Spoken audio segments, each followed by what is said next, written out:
Hi, I'm Isabel and this is my unessay project. My unessay project will focus on the show Succession, and this show Succession revolves around the Roy family, who is one of the most wealthiest families in the US because they own a media conglomerate, and its founder, Logan Roy, is the patriarch of this family. And this family lives an extremely privileged life, taking helicopters across New York City to play baseball, or not even having to drive themselves around, and even being too good for Louis Vuitton. I could go on. I'll be focusing on the second-born son, Kendall. Kendall Roy is the protagonist of the show, and he's in his late to early 40s. He grew up with this lifestyle, wealthy, and he grew up thinking that he would succeed his dad's position as CEO of this company. But now his dad's in his mid to late 70s, and it seems like this day is never gonna come. So because of that, Kendall has tried to take matters into his own hands. He's tried destroying the company, he's tried taking over the company, he's tried doing his own thing. He's just in a tough spot right now. On top of that, Kendall spends a lot of time juggling his relationships with his siblings since they're in the same boat. They also want that power, so there's like power struggles there within them. And he's also a ex-husband and a father, but that part is rarely seen in the show because his life revolves around business and trying to get power. And it's revealed in the show too that he has had troubles with cocaine addiction, even having gone to rehab in the past. Because he's the protagonist, we, the audience, get a lot of time with him to see him evolve, and we get a lot of time to get to know him. And disclaimer, I'm not a medical professional or therapist, nor do I claim to be. This is just for fun. Also, there will be spoilers galore and swearing. So in this video, I'll be using one episode per theory to analyze Kendall and then provide a peek at how therapy might look like within that therapy. And the 4 therapies I'll be using is Adlerian, psychoanalytic, gestalt, and existential. On we go. So our first theory is Adlerian, and this theory was founded by Alfred Adler in the early 20th century as a reaction to Freud's deterministic view of human psychology. And he thought that there was a lack of context when it came to Freud's work. He wanted to see the whole person, and another name for this is phenomenology, which is the belief that each person has their own unique experience and point of view. And this was central to his theory. So Adlerian therapy is very humanistic and positive. It's also centered around the sentiment that humans are goal-oriented, or it's teleological, and that humans are inherently good. This therapy believes that these goals that humans are oriented to will lead them to success, and an achievement of these goals or not will lead them to feelings of superiority or inferiority. And these are the underlying drives in this therapy. And while negative sounding, Adler believed that inferiority could actually be a good motivator, push to do better. Another driver of this therapy is the social aspect, the social drives. There's a German word Adler thought encompassed this view pretty well, and it doesn't have a direct English translation, but it means something along the lines of social interest, social feeling, community sense, community feeling, and humanistic identification. This therapy believes that social drives influence and are influenced by the family and life tasks. So since people spend a majority of their formative years in their family, this theory proposes that our roles in our family will have a great influence on adult life and the relationships that one has then. One of his popular theories is that of birth order theory, which is that there is a great relation between the birth order and the personality that arises from that. But this has been kind of disproven, like it's not as strong as he thought it was, because with increased genetic research since his time, links between personality and genetics have been discovered, like temperament. And recent research has tried to prove or disprove this theory, but to no avail. Another concept of this therapy is life tasks. There are 3. There's social, love/marriage, and occupational. Fulfillment of these will lead to superiority, and unfulfillment will lead to inferiority. Now on to Kendall. I believe the best way to introduce Kendall in the context of his family and community system is the same way that the show decided to. So we're gonna start off with the premiere of the series, season 1, episode 1, Celebration.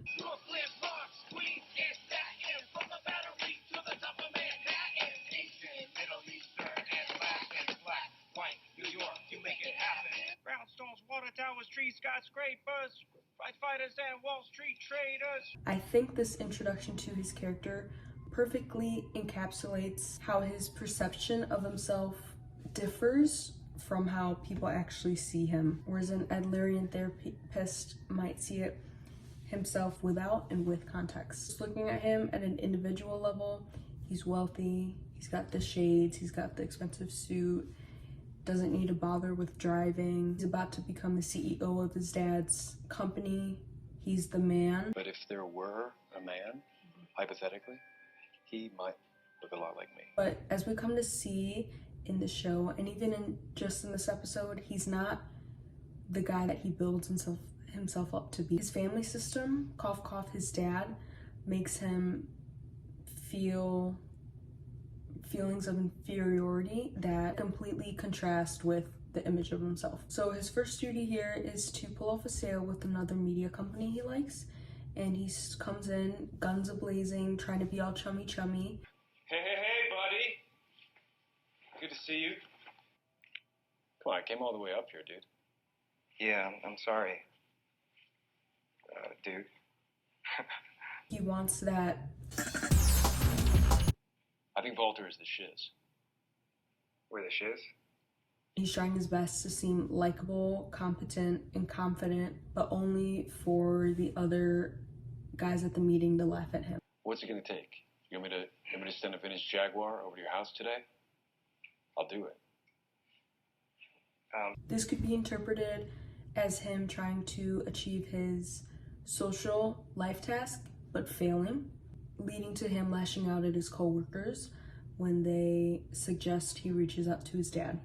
Do you want to call your dad? Do I want to call my dad? No, I don't want to call my dad. Do you want to call your dad?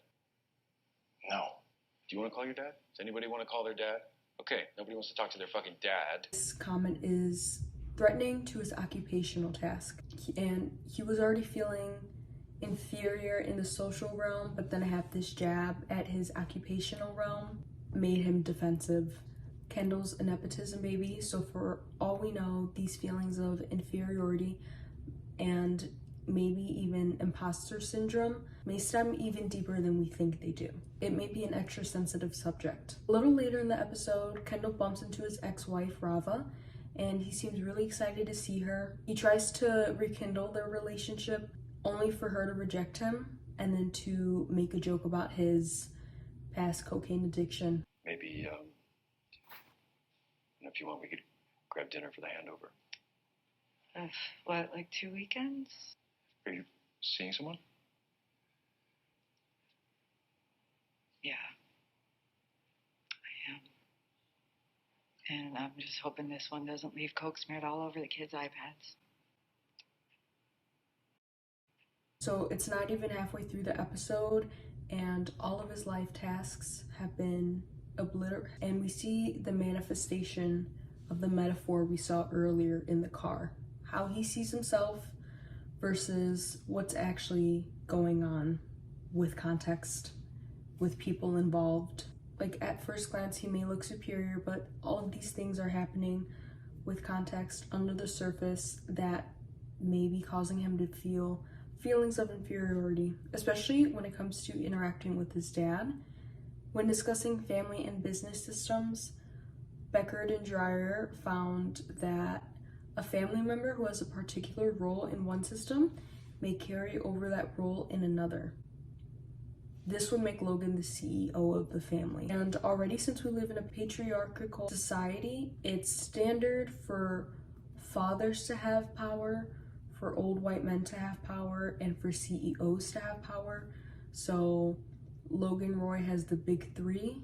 He's the mega boss of power, triple threat. And this makes it extremely hard to check him, to check his power. For example, Logan drops a bomb in front of Kendall's siblings that Kendall won't be taking over the company today. Quick change of plans.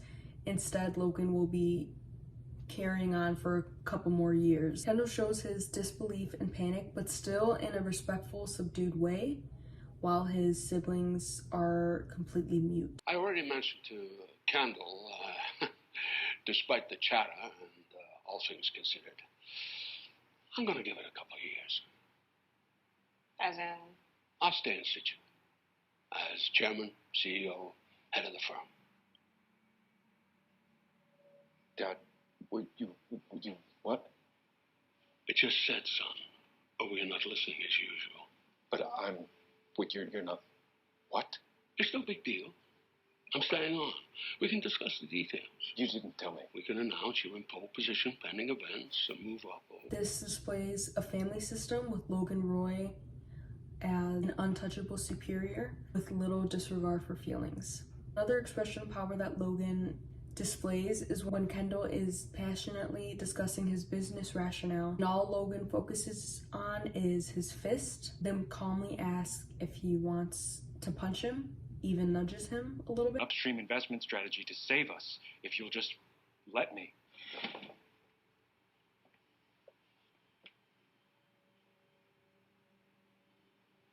Do you want to hit me? Is that it? Huh? Go on. Go on. And Kendall responds by avoiding eye contact, stepping back, and speaking in a hushed tone. He is unable to hold his ground. This outward expression of inferiority may also be seen as Kendall feeling unworthy. I apologize for my lack of face, but my iMovie wouldn't let me add another video clip. So just really quick, what my Adlerian therapy would look like for Kendall. I had that first and foremost, a therapeutic relationship would be established by being sensitive to him, his phenomenology, and context. An Adlerian therapist might try to have Kendall recollect his 5 most vivid memories from childhood in order to gain a deeper sense of where he's coming from and what he wants. They might also have Kendall explore what his life tasks are. By discovering and establishing them, it'll make it easier to accomplish the tasks and make him feel a healthy amount of superiority. Another common practice is to ask about bodily sensations. Like, for example, if a therapist asks, where does he feel his stress, and he said his stomach, they then could follow up with, how would your stomach describe what it's feeling? And all in all, an Adlerian therapist would want to lead him toward feelings of success in his life tasks and establish a stronger sense of courage in him.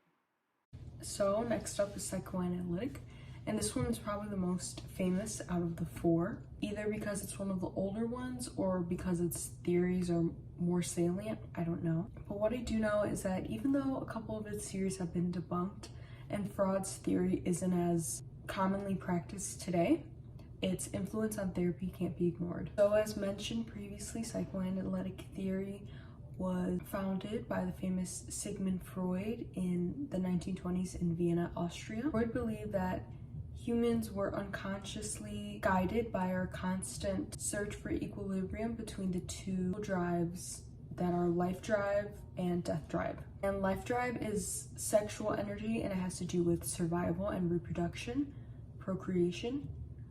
And death drive is aggressive energy that seeks destruction and life's return to an inorganic state. Freud proposed that these drives drove us unconsciously. And speaking of conscious, that's also another concept of this theory, and there's 3 levels, with the consciousness being the tip of the iceberg, the level that we're most aware of, the preconscious being just below the water, right under our awareness, and then the unconscious, which is the deepest level, is a part of our mind that isn't easily, readily accessible in everyday life. Another concept of this theory is that of the id, ego, and superego, with the id being the biological drive for pleasure, the superego being the drive to submit to our internalized ideals set by society and our community, and then the ego is the mediator between the two and how we actually present ourselves. And linked to this concept is anxiety and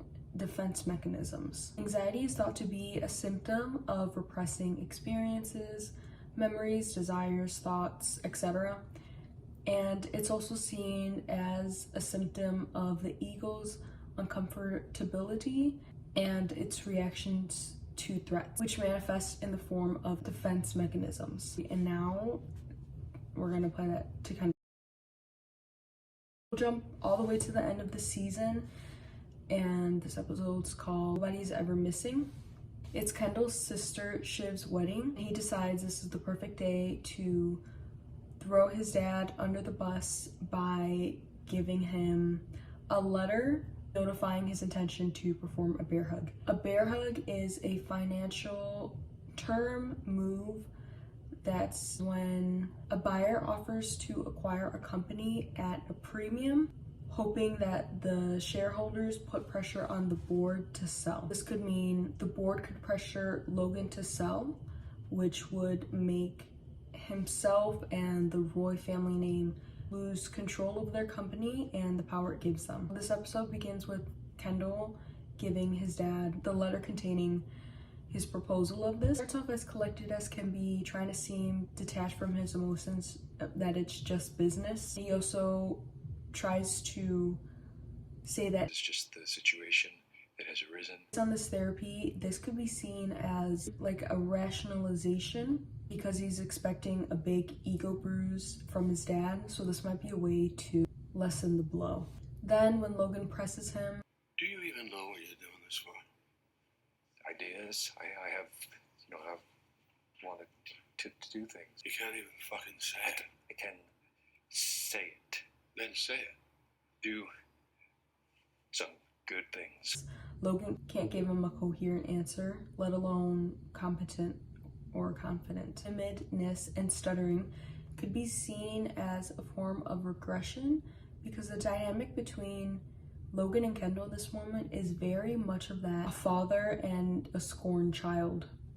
Again, he does the thing of detaching himself from the action, like he didn't have a choice, this is just what he had to do. The fact is, I was forced into this position against my wishes. I didn't want to. Oh, poor Kendall. Who fucking who? Dude, I'll answer any questions you have. Great. I have a question. What the Yes. fuck are you doing? I'm trying to save the company. Him not taking ownership could be seen as his ego knowing it's the wrong thing to do. So there might be a lot of guilt there. But the id and its desire for money and power and pleasure beat out the super ego. This confrontation then builds up tension, and now Kendall is needing to find a release. And his search for a release comes in the form of drugs, and this could be seen as his id driving the bus and looking for a form of pleasure that would ease his discomfort. Or it could be interpreted as a manifestation of his death drive, since drugs can cause death and have caused destruction in his past. He gets so desperate for this that he talks to one of the waiters for cocaine, and this is rare because we never really see the family or him talk to any regular people. The kid eventually takes him to a guy he knows, so he's high on ketamine at this time. This causes some chaos, which leads to them crash into the pond.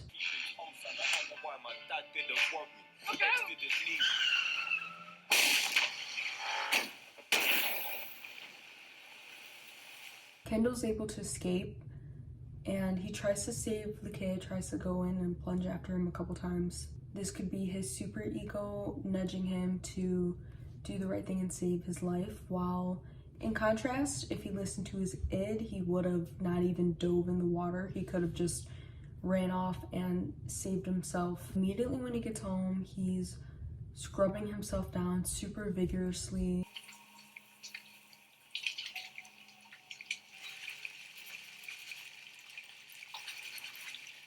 Indicating anxiety. This anxiety is present because he's trying to already delete any evidence of what he just experienced.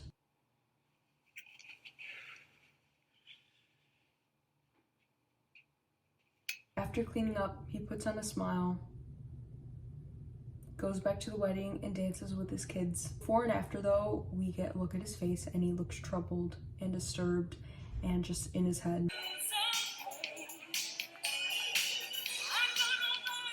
He is incapable of ignoring the boy, but it tries extremely hard to deny.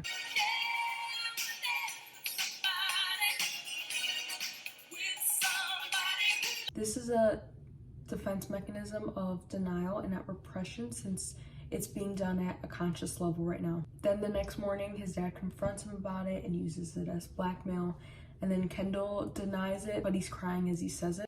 There's nothing. I don't think. And I wasn't there, so. This could be the defining moment of your life. This is proof that this is at a conscious level. His ego is taking active role in trying to deny this experience. Then his dad provides him a get out of jail free card and a hug.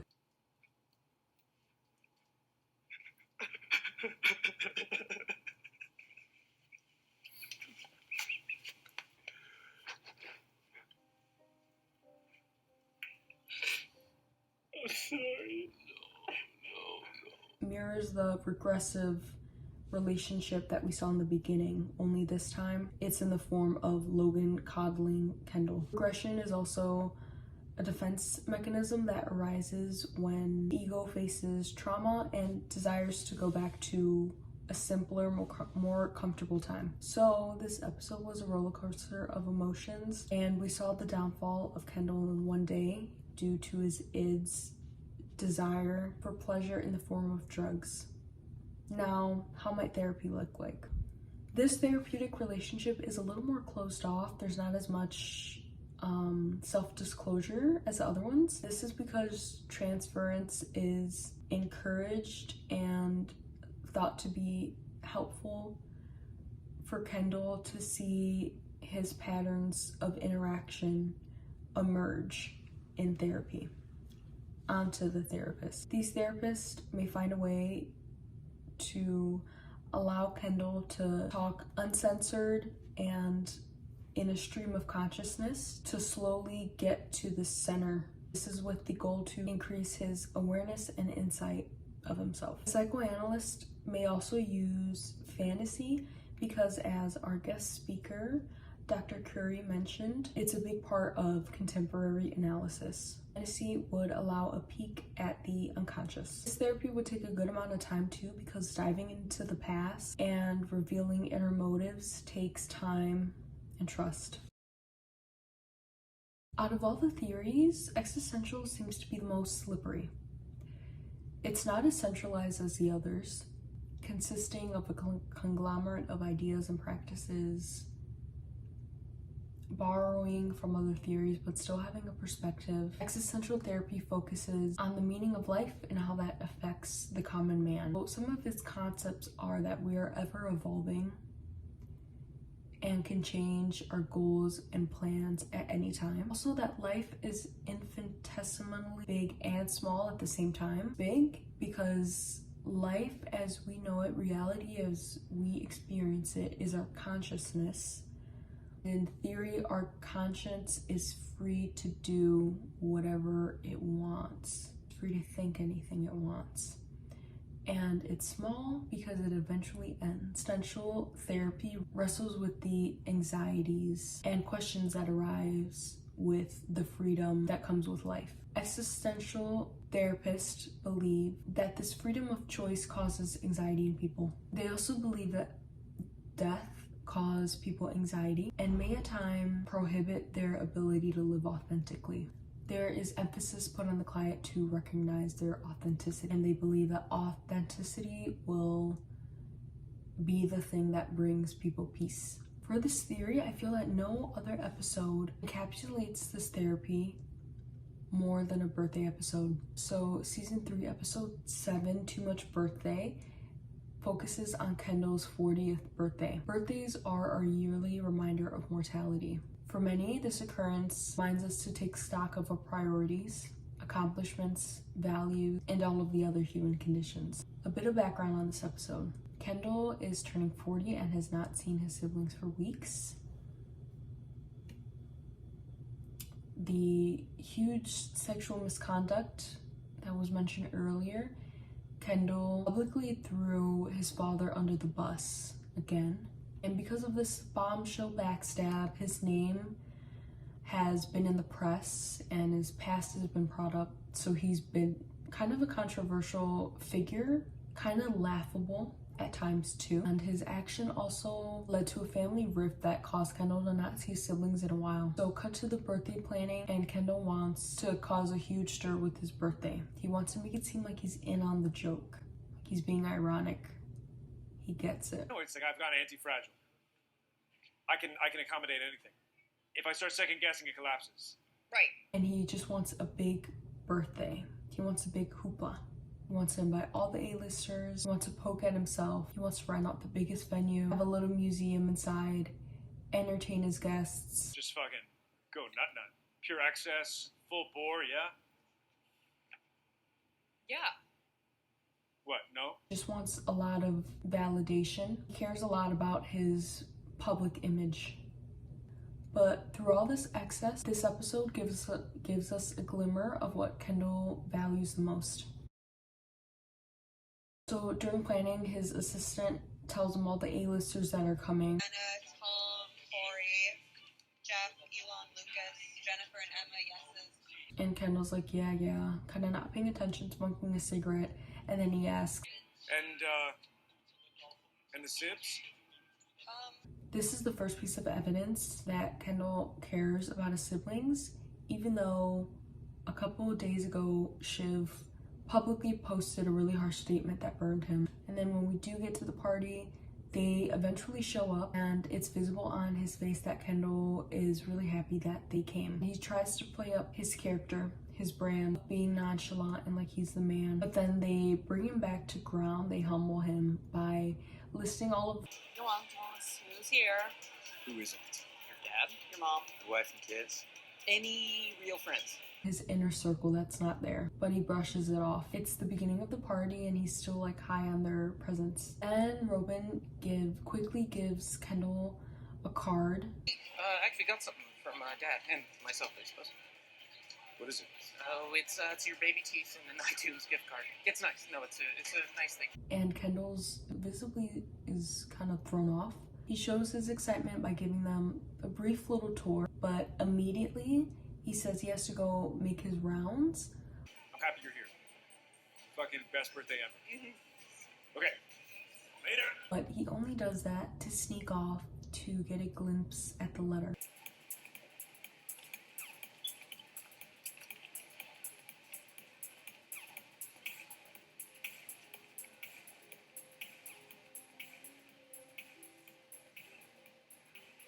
Again, this is another example of him caring a lot about his siblings and his relationships. But when he opens it, he only sees happy birthday crossed out, and in order to sell the share of his company, they want him to get out of the way.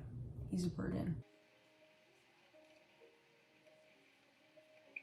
He nods and laughs like he mad at himself, like he should have known. After this blow to his ego, he needs somebody else to validate him. And even though there's all of these other people around, he seeks his validation from his ex-wife, Rava. And he even double checks to see if she thinks it's cool. What? Are you not enjoying it? Yeah, no, it's a lot of people. It's It's huge. Then he tries to tease her about what would be her dream birthday. What you gonna do for yours? Just Sarah and Orla and some pasta Alfredo, 3 glasses of Chablis if you're feeling naughty, and lights out by 11. But she just accepts it, and she's like, That actually sounds pretty mysterious. doesn't come back with the snarky comment or anything, because deep down he knows that he wants that too. We barely see him interact with the other guests at his party. Not only are they extras on the show, but they're extras in his life. They're just filler. Yes, men. Then Rava mentions that his kids made him a present. Okay.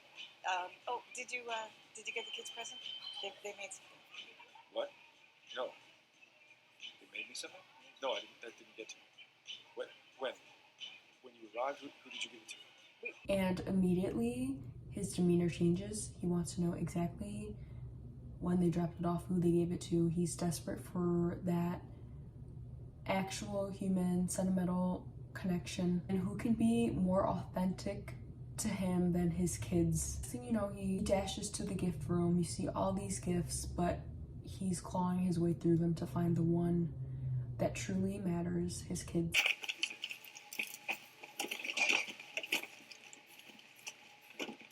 To try to cheer him up, his girlfriend proposes he open her gift. It's a watch. Okay, wow. Is it, inscribed? No, it's just a stupid watch, okay? I'll get you something else. Just trying to get inside your head and figure out why you would give me this gift. Not only is he inauthentic,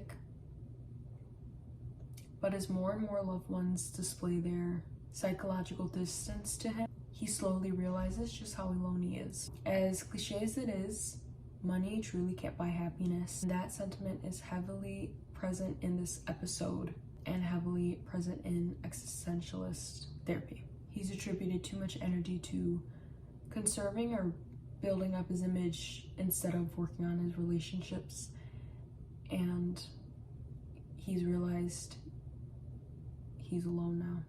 His work has kind of gone in vain. How might therapy look like? Many of the other therapies, existentialist therapy would be primarily concerned with establishing that therapeutic relationship where Kendall would feel safe and respected. There's a real I-thou dynamic present where the therapist will be evolving with Kendall in this process. There would be an emphasis on assisting Kendall in living his truth, and the therapist may assure him that the perfect time is now because humans are constantly evolving. That's life, and that's the freedom that comes with it. Also, Socratic dialogue and paradoxical intervention is used. There would also be an emphasis placed on death and what that means to him. If anxiety inducing like it is to many, the therapist would remind him that it's the finiteness of life that gives it meaning. Sure, we are a speck on a speck on a speck, as Neil deGrasse Tyson says, but the fact that it ends makes the present moment in the future that much more precious. That's my own essay project, and thank you for watching.